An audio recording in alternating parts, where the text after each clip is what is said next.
परमेश्वर का हम धन्यवाद करते हैं और सभी मसीह भाई बहनों को जय मसीह की। मेरे प्यारों, आज के समय में देखेंगे सतावट चारों तरफ आ चुका है। ये सतावट क्यों आ रहा है, क्या कारण है? क्या प्रभु हमको ऐसे ही दुख झेलने को छोड़ देंगे? क्या हम ऐसे ही लोगों का तिरस्कार सुनेंगे? आखिरकार कारण क्या है? तो इस वचन को मैं लाया हूं उनके लिए जो सतावट झेल रहे हैं।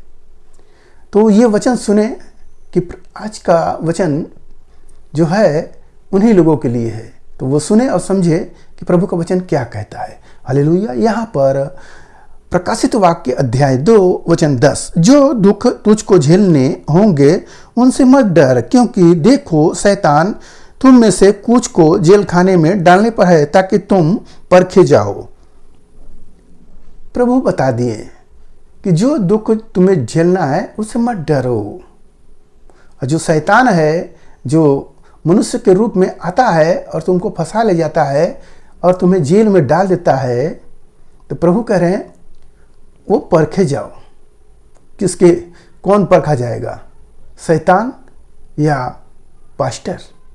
तो चरवाहा को परखने के लिए प्रभु क्या करें, उनको जेल भेज रहे हैं। कोई भी व्यक्ति ऐसा नहीं है आपको जेल में डाल दे जब तक कि प्रभु की इच्छा ना हो। मेरे प्यारों, इसलिए बहुत से ऐसे लोग हैं कि प्रभु का सुसमाचार नहीं पहुंचा रहे हैं, केवल बैठकर खा रहे हैं, इक्का दुक्का जगह जा रहे हैं, ऐसा कर रहे हैं। तो उन्हीं के लिए प्रभु यह वचन दिए हैं कि परेशानियां आ रही है तो घबराना मत, तुम परखे जाने के लिए जा रहे हो जेल।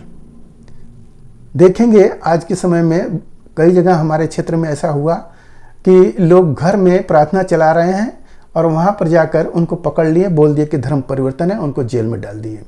एक लड़के को भी हमारे साथ का था, उसको पकड़ लिए, फिर बाद में उसको बहुत कहने लगा तो उसको छोड़े। बाकी पास्टरों को पक्का होने पर जेल में डाल दिए। अब क्या है, कलीसिया खाली हो गई है, विश्वासी हैं मगर चरवाहा नहीं है।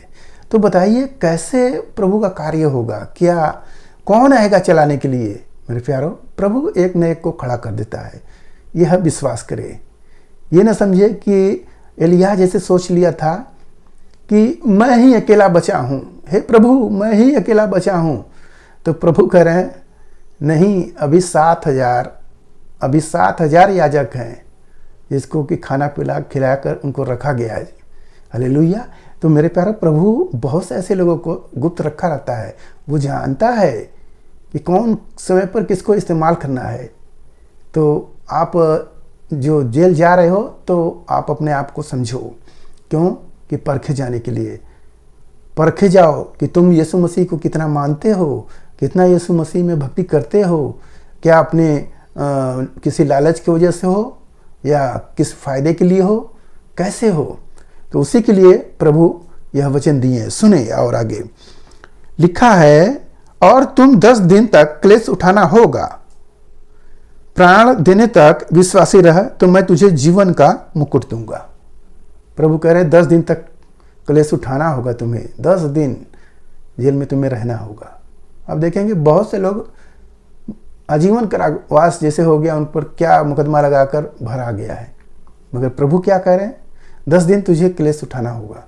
सोचिए, बहुत से लोग जाते हैं, छूट जाते हैं। अब बहुत से लोग फंस जाते हैं। तो जो फंसता है तो सचमुच उसकी ज़्यादा गड़बड़ी है, इसलिए वो फंसा। मेरे प्यारों, प्रभु कह रहे हैं धीरज धरना, क्लेश में धीरज धरना, तब तुम्हें मैं जीवन का मुकुट दूंगा। जो लिखा है यहाँ पर कि तुझे जीवन का मुकुट दूंगा। विश्वासी रहो, प्रभु को विश्वास कर, विश्वासी रह, और तब प्रभु आपको क्या करेंगे, जीवन का मुकुट देंगे। जब हम अंत तक धीरज धरेंगे, प्रभु के विश्वास है प्रभु पर, हमारा दूसरे पर न हो कि अरे हम जेल में हैं, कौन हमें बचाएगा, यीशु मसीह का हम झूठे ही सेवा किए, ऐसा विचार होता है अक्सर। तो ऐसे करने वाले लोगों को वो फिर नहीं रहे प्रभु उनके जीवन में। तो जो विश्वास करेगा कि प्रभु मुझे छुड़ाएगा, प्रभु मुझे बचाएगा, प्रभु मुझे संभालेगा, तो उनको प्रभु क्या देंगे, जीवन का मुकुट देंगे। आप मुकुट को हल्के में ले रहे हैं। देखेंगे जब मुकुट राजा के सिर पर रखा जाता है तो वो राजा बन जाता है। किसी मनुष्य पर रखा जाता है वो राजा होता है। आप देखेंगे एक दूल्हे के ऊपर जब उसका जो होता है मुकुट उसको रखा जाता है, तो वो उस समय का दूल्हा हो जाता है। पहले आदमी था, अब दूल्हा हो गया, और सारे लोग उसकी बात को मानते हैं, उसकी सेवा करते हैं। तो मुकुट का महत्व बहुत बड़ा है। प्रभु देंगे जीवन का मुकुट, हालेलुया। तो हमें क्लेश आने पर डरना नहीं चाहिए। संसार में बहुत कुछ हो रहा है, एक बार नहीं हुआ है, न जाने कितनी बार ऐसा समस्या आया है, फिर समस्या खत्म हो जाता है। ऐसा नहीं कि हमेशा लगा रहेगा, फिर प्रभु हमें आज़ाद देंगे। बार बार प्रभु ऐसा करते हैं कि लोग परखे जाएं। यीशु मसीह को मान रहे हो कि केवल धंधे के लिए आए हो? अगर धंधे के लिए आए हो तो चलो जेल पहले झेलो। जो लोग पेट भर भर के खा रहे हैं, मोटे हो गए हैं, तो क्या वो जेल में जाकर पतले ना हो जाए? तो उनको पतले होना भी जरूरी है, हालेलुया, ताकि वो समझे कि यीशु मसीह का जब हम फ़ायदा लिए तो दुख कौन उठाएगा। अगर हम बेटा बेटी हुए हैं तो दुख आया है तो हम उसे सहें भी। तो मेरा मसीह कह रहा है कि 10 दिन बाद मैं तुझे छुड़ाऊंगा, छूट जाओगे, निकल जाओगे उस समस्या से। तो प्रभु बचाता है, हालेलुया। हमें विश्वास करना चाहिए प्रभु पर। तो प्रभु हमें हर एक मुसीबतों से जैसे बचाया है, आज के दिन भी बचाएगा। तो सतावट आवे मगर मेरा मसीह मेरे साथ है, मुझे हर समस्याओं से उबारेगा, हालेलुया। आज के इस वचन से जो कुछ मिला उस पर ध्यान करें।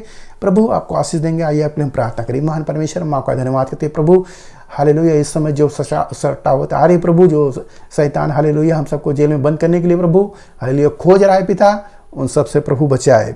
अपनी महिमा करने के लिए प्रभु छुपाए रखे। जैसे मुर्गी अपने बच्चों को अपने पंखों तले छुपा लेती है, वैसे ही प्रभु तू छुपा ले हर एक पास्टरों को, हालेलुया। उनको प्रभु आत्मा का बल दे, हालेलुया। वो डर नहीं प्रभु, हालेलुया, निर्भय की आत्मा दे। धन्यवाद करते प्रभु, तेरी सेवा करते हुए निरंतर आगे बढ़ने वाले हों।